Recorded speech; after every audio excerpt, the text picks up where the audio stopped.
Bismillahirrahmanirrahim. Assalamualaikum warahmatullahi wabarakatuh.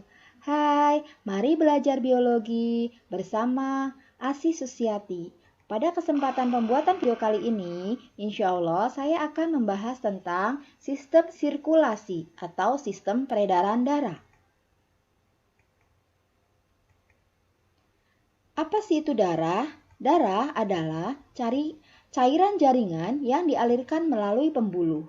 Fungsi darah diantaranya adalah pembawa zat makanan, mengangkut oksigen, mengangkut sisa metabolisme, mengangkut hormon, memelihara keseimbangan cairan tubuh, mempertahankan tubuh dari mikroorganisme atau zat asing lainnya, serta memelihara suhu tubuh. Komponen darah. Komponen darah diantaranya terdiri dari dua, yaitu ada plasma darah dan sel-sel darah. Plasma darah terdiri dari air dan zat-zat terlarut. Cairannya berwarna kuning pucat. Sedangkan komponen darah, sel darah terdiri dari eritrosit, leukosit, dan trombosit. Berikut adalah bagan struktur dari sel-sel darah. Eritrosit itu bentuknya bikonkav, kemudian untuk leukosit dibedakan menjadi granulosit dan agranulosit. Granulosit meliputi ada neutrofil, eosinofil, dan basofil, sedangkan agranulosit meliputi monosit dan limfosit. Kemudian ada trombosit atau keping-keping darah. Ciri-ciri sel darah. Sel-sel darah diantaranya ada eritrosit, leukosit, dan trombosit. Untuk eritrosit, inti selnya dia tidak punya. Leukosit punya inti sel, trombosit tidak punya inti sel. Hemoglobin. Eritrosit punya hemoglobin, leukosit tidak punya hemoglobin, trombosit tidak punya hemoglobin. Jumlah per milimeter kubik, eritrosit 4-5 juta, leukosit 6-9 ribu, trombosit 200-400 ribu. Bentuk eritrosit bikonkav, bentuk leukosit bervariasi, bentuk trombosit tidak beraturan. Waktu hidup atau masa hidup yang untuk eritrosit adalah 120 hari, leukosit 100-300 hari, trombosit hanya 8 hari. Fungsinya, eritrosit adalah alat angkut zat-zat, leukosit untuk kekebalan tubuh, dan trombosit untuk proses pembekuan darah. Berikut adalah bagan dari proses pembekuan darah. Proses pembekuan darah urutannya adalah sebagai berikut.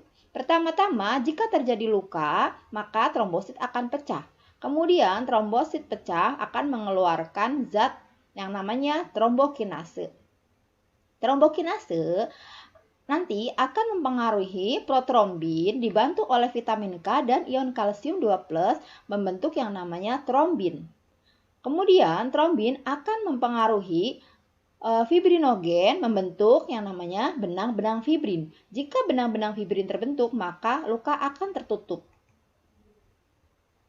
atau darah akan membeku. Berikut adalah bagan golongan darah. Golongan darah sistem ABO, golongan ini dibentuk dari adanya aglutinogen dan aglutinin. Aglutinogen terdapat di dalam sel darah dan aglutinin terdapat di plasma darah. Golongan darah A memiliki aglutinogen A di dalam sel darah merahnya dan memiliki aglutinin beta di dalam plasma darahnya. Golongan darah B memiliki aglutinogen B di dalam sel darah merahnya dan memiliki aglutinin alfa di dalam plasma darahnya. Golongan darah AB memiliki aglutinogen A dan B di dalam sel darah merahnya dan tidak memiliki aglutinin. Sedangkan golongan darah O tidak memiliki aglutinogen tetapi memiliki aglutinin alfa dan beta pada plasma darahnya. Berikut adalah golongan darah dilihat dari beberapa faktor. Tipe golongan darah ada A, B, AB, dan O. Antibodi di dalam plasma darah atau aglutininnya yaitu kalau A berarti memiliki beta, B memiliki alfa, AB tidak punya, sedangkan O memiliki alfa dan beta atau memiliki anti A dan anti B. Untuk antigennya yaitu A memiliki antigen A, B memiliki B antigen, AB memiliki AB A dan B antigen, kalau O tidak punya antigen. Jenis darah kompatibel dalam keadaan darurat, maka A dapat menerima dari A dan O, B dapat menerima dari B dan O, AB dapat menerima dari A, B, AB, dan O.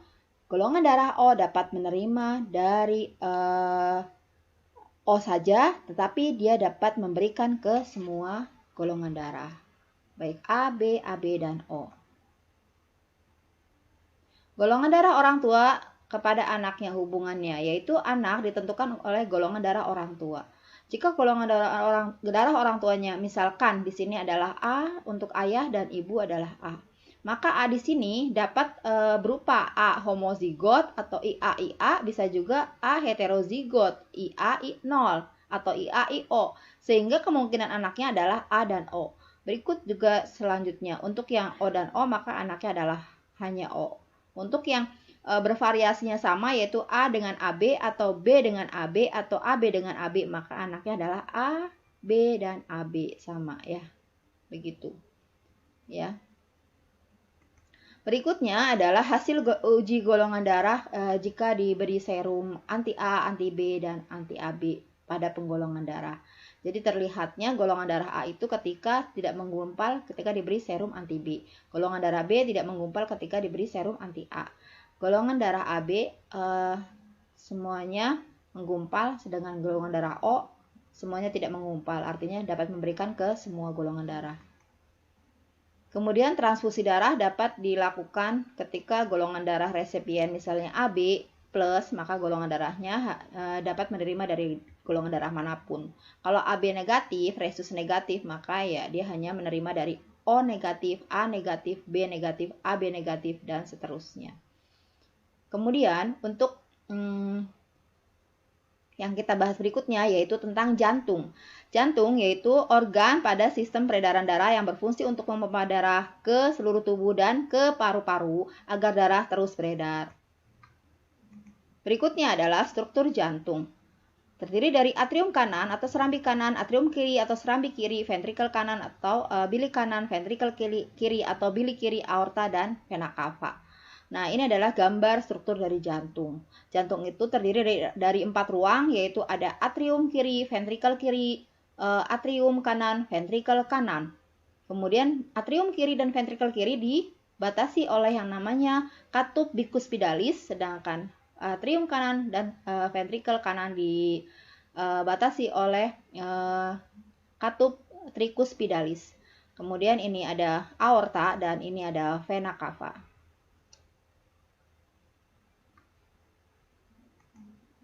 Berikutnya adalah pembuluh darah yang mengalirkan darah.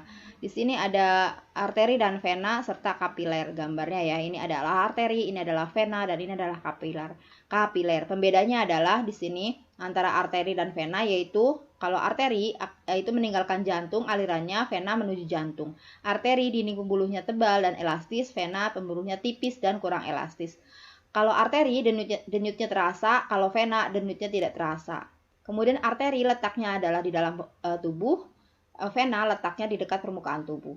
Arteri jumlah dan letak katupnya 1 di luar bilik jantung, sedangkan vena itu katupnya banyak di sepanjang pembuluh. Arteri jika terpotong maka darah memancar, vena jika terpotong maka darah akan menetes. Berikutnya adalah mekanisme peredaran darah. Peredaran darah sistemik atau peredaran darah besar, yaitu peredaran darah yang membawa darah dari jantung menuju ke seluruh tubuh dan kembali lagi ke jantung lagi. Jadi dari jantung ke seluruh tubuh, kemudian kembali lagi ke jantung. Jadi prosesnya yaitu ketika darah ada di atrium kiri, kemudian masuk melalui katup bicuspidalis menuju ke ventrikel kiri, kemudian dari ventrikel kiri akan dibawa dipompa ke aorta. Aorta akan dibawa lagi ke arteri. Arteri akan dibawa lagi ke kapiler. Kapiler nanti akan menuju ke sel-sel yang ada di dalam seluruh tubuh. Kemudian akan terjadi pertukaran antara oksigen masuk ke dalam sel, nanti karbon dioksida akan keluar dari dalam tubuh, dari sel tubuh. Kemudian akan dibawa oleh kapiler karbon dioksida, kemudian karbon dioksida akan dibawa ke vena, kemudian ke vena cava, kemudian masuk ke dalam atrium kanan, kemudian akan masuk ke dalam ventrikel kanan melalui katup tricuspidalis. Dari ventrikel kanan nanti akan masuk ke arteri pulmonari menuju ke paru-paru. Itu adalah sampai ke jantung tadi adalah peredaran darah sistemik atau peredaran darah besar. Lalu bagaimana dengan peredaran darah kecil atau peredaran darah paru-paru? Yaitu peredaran darah yang membawa darah dari jantung menuju paru-paru dan kembali lagi ke jantung. Jadi dari jantung ke paru-paru, balik lagi ke jantung. Yaitu prosesnya bagaimana? Jadi prosesnya ketika peredaran darah kecil itu darah akan masuk ke ventricle, kemudian ke sini ventricle, kemudian ke atrium, kemudian ke ventricle, dan yang tadi dari ventricle menuju dari atrium ke ventricle, kemudian menuju ke paru-paru kembali. Kalau dari paru-paru menuju ke jantung melalui vena pulmonari, kalau dari jantung menuju ke paru-paru melalui arteri pulmonari. Berikutnya adalah kelainan dan gangguan pada sistem peredaran darah. Yaitu pertama adalah anemia atau kekurangan hemoglobin, kemudian ada leukemia atau kanker darah karena leukositnya terlampau banyak sehingga mampu memfagosit sel bakteri dan eritrosit. Kemudian hipertensi atau tekanan darah tinggi, tekanan darah berada di atas normal. Hemofilia itu darah sulit membeku. Jadi karena faktor pembekunya ya. Hemofilia itu terjadi pada pria dan wanita, tapi kalau pada wanita sampai dewasa jarang yang bertahan hidup karena bersifat letal. Kemudian sklerosis yaitu pengerasan pada pembuluh darah terdiri dari arteriosklerosis dan aterosklerosis. Dan terakhir adalah varises atau ada juga yang menyebut dengan wasir. Varises terjadi pembuluh darah tubuh, kalau wasir adanya di bagian saluran pencernaan. Nah, berikut adalah contoh gambar dari aterosklerosis yang terjadi pengerasan karena adanya pengendapan lemak ya, atero. Kemudian berikutnya adalah ini sama ya, masih atero atau arteriosklerosis. Ini adalah leukemia yang menunjukkan bahwa leukositnya lebih banyak daripada darah normal ya. Kemudian ini adalah hemofilia ketika darah tidak dapat membeku sedangkan darah normal dapat melakukan pembekuan darah. Alhamdulillah, selesai sudah pembahasan materi tentang sistem peredaran darah. Terima kasih telah menonton. Untuk pembahasan berikutnya, insya Allah saya akan bahas tentang sistem pencernaan. Terima kasih telah menyimak dan menonton. Semoga video ini bermanfaat. Jangan lupa like, share, dan subscribe-nya ya. Wassalamualaikum warahmatullahi wabarakatuh.